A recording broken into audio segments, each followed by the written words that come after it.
Alamin natin ang mga kaganapan sa lungsod ng Davao. Meron na lamang ho tayong 30 minuto bago ho magsara ang mga polling precinct dyan po sa naturang lungsod. At naroon po si Vic Sumintak. Vic, kumusta dyan?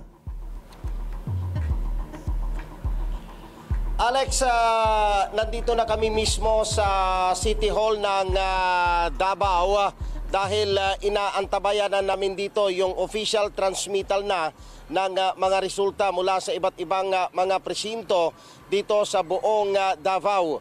At inaasahan na ngayong gabi ay mapapasimulan ang canvassing ng resulta ng botohan dito sa lungsod ng Davao.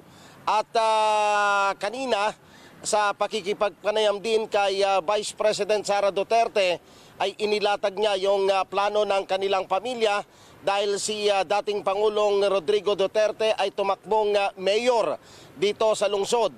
At ang kanyang vice ay si dating Mayor Sebastian Duterte. At ito ay pinaghahandaan ng pamilya Duterte.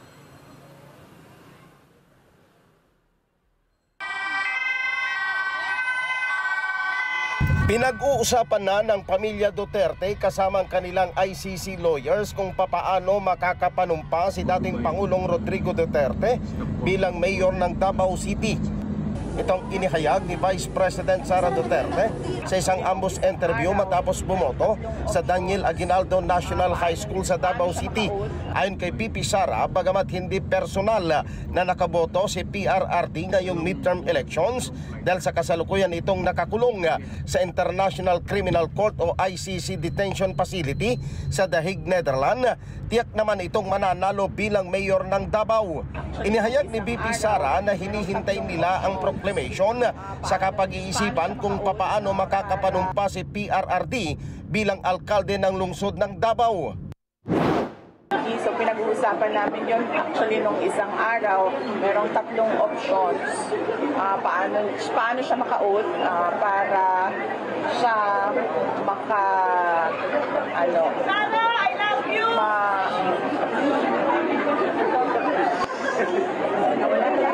Wala So, ano yan, diba? Election, and then proclamation, and then oath. Ako. So, sabi ng lawyer doon sa ICC, once we get the proclamation papers, pag-uusapan namin ulit kung paano. Niliwanag ni VP Sara na kung sumapit ang June 30 ay hindi makapanumpa bilang mayor si PRRD, automatiko namang pansamantalang uupo bilang mayor si Vice Mayor Sebastian Duterte. Alex, kanina kami naroon mismo sa Daniel Ara Aguinaldo National High School o DRANS kung saan bumoto si Vice President Sara Duterte at iniwan namin doon mahaba pa yung pila. Pero tiniyak naman ng mga election officer sa naturang paaralan na i-accommodate nila hanggang sa maubos yun basta sila ay pasok doon sa 30 meters radius habang papalapit itong alas 7 ng gabi kung saan itinakda ng COMELEC na dito isasara ang lahat ng polling precinct sa iba't ibang panig ng bansa. Noong nakaraang 2022 national elections ay ang turnout ng botohan sa lungsod ng Davao ay umabot sa 74%.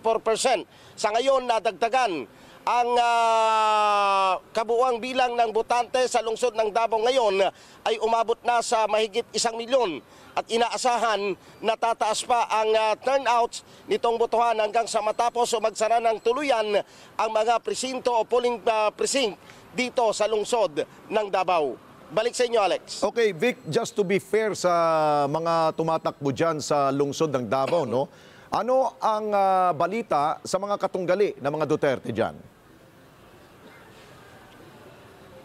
Ang pinakamalakas na katunggali ng pamilya Duterte, yung pamilya Nograles. Dahil ang tumakbong mayor dito sa lungsod, si dating Civil Service Commission Chairman, Carlo Alexei Nograles.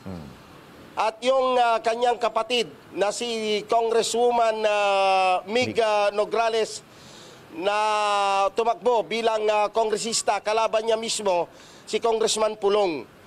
So malalaman natin kung ano ang magiging resulta dahil ang pamilyang ito, Duterte at saka Nograles, ay matagal nang magkalaban sa politika dito sa lungsod, Alex. Oo. So far, wala namang mga ulat ng karahasan dyan sa lungsod ng Davao.